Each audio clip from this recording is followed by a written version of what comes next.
Эдгээр хувьд энэ жилийн хувьд энэ гуматын бордоо нь бол ер нь бас нэг онцлог нь тундас үүсдэг юм байна.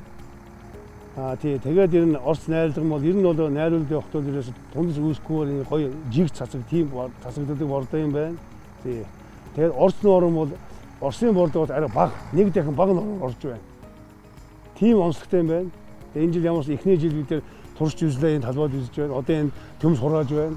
Энд одоо урууц бол нэлээд өндөр. Төмсний одоо булцсан олон сууж байна. Энэ бордоо хийснээр.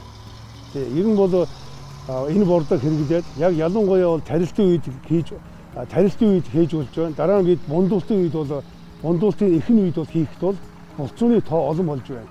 Тэгээд араас нь мэдээж бусад үйл ажиллагаа тэр услага хийж ингэх бол нааш эндээ тэгээд мас нэмэгдээд ингээ урус нэмэгдэх тийм онцлогтой маа гэдгийг бас би бас мэргэжлийн хүний хувьд эрдэмтдийн хүний хувьд би бас энэ харлаа. Энийг сайн бордоо байна.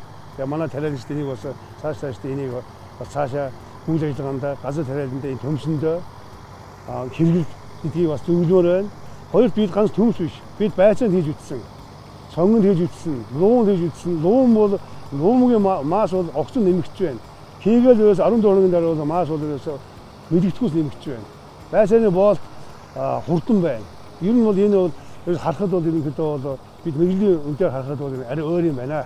Тэгээд мэдээж энийг судалгаа хийх эрдэмтэд судлаачид бол мэдээж дүнгийн гаргаж байгаа үст тийм ээ. Би бол үйлдвэрлэлийн хувьд энийг харахад бол ямарсан бол надад бол ерөнхийдөө бол боломжийн байна. Ер нь бол ургацыг бол энийг хийгээд ургацыг ер нь бол өөрийн хүссэн ургацаа авчих боломжтой гэдгийг би бол та бүхэнд бол хэлж байна. Энэ мэдээж яг чанар илүү байна. Тэр хоёр төрлийн идэвхжүүлж бодсон байна. Дээр нь 5 төрлийн микро элемент нэмэгдсэн байна шүү дээ.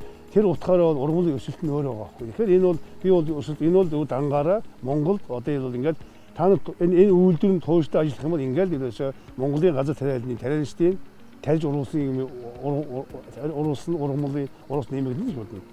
Би бол одоо Оросын борд авахгүй. Энэ болж байгаа юм чинь би бол энийг л хэрэглэнэ.